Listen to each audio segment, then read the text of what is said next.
Welcome back. Let's keep you on top of what is happening down in the Western Cape. The devastating flooding is, of course, not just affecting the agricultural sector. People have had to be evacuated from their homes. But also now we're getting a sense of the monetary damage that is coming to the fore now as well. Let's get a sense of what the Agriculture Department has been saying. They're on the story for us throughout today is ENCA reporter Nobesuthu Hejana. Let's go down to her in Cape Town. Nobesuthu will talk about what's happening with evacuations and weather-wise and what farmers are saying. First of all, what is the damage in numbers? What's the monetary loss here? Well, the Western Cape government says for now they're still assessing the damage, and at a later stage they will be able to say how much has been accounted for the overall damage.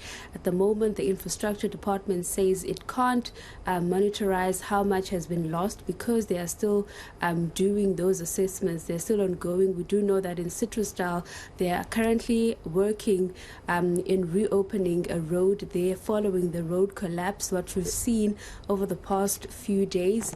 But at this stage, it's only been the Department of Agriculture that has been able to sort of release an estimation of between 750 million rands to R1 billion that has been accounted for this damage. But we spoke to the farmers in Paarl, and basically they were saying that, for them, recovery will take up to 2 years. We spoke to one farmer who was also saying that his farm has been severely impacted because the Berg River bank burst and the water overflew or flooded his farm. So at this stage, he's not thinking about the mop-up operations because he does fear that he might be doing that and then there will be more rains expected in the province. But let's take a listen to what he had to say, Mr. Paul Malan. The mop-up operation, yeah, you can see the sand washed into my farm, but it's not going to be worth my while to spend money taking it away. The guava trees will still grow with all of the sand and the silt here. I would have to remove a couple of tree stumps and things like that.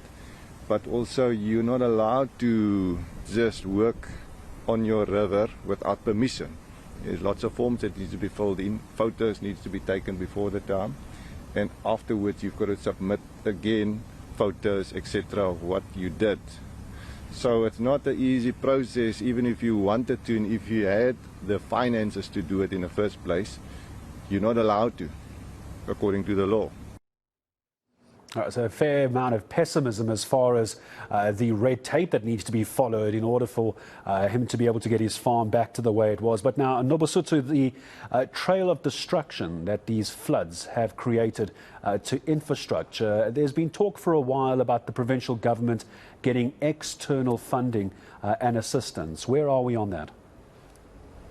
So Premier Ellen Windy told me that at this stage they are still doing those assessments, but different departments will look into assisting with this particular disaster. And was also saying that the National Treasury Minister Enoch Godongwana has also reached out to the province to see where they can assist in terms of the funding to assist for the damage caused by these heavy floods or heavy rains. But the Premier Ellen Windy saying that, at this stage, they're trying to see what can be salvaged or which departments will be able to sort of like assist the province in this particular disaster. Let's take a listen to what the Premier had to say.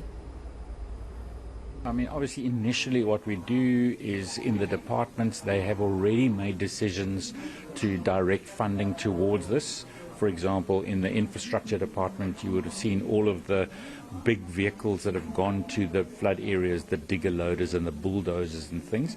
So that budget would already be done within the departments.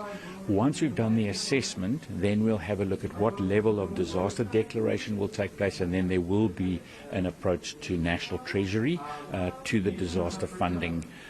Minister Godongwana has already called our Minister of Finance in the province, but we've said as soon as the assessments are ready, we will submit that process. All right, Nobesuthu Hejana, thank you very much indeed, giving us a sense of what farmers are saying with the extent of the damage and what the provincial government is doing to try and support them as well. My thanks to Nobesuthu. We'll stay on the Western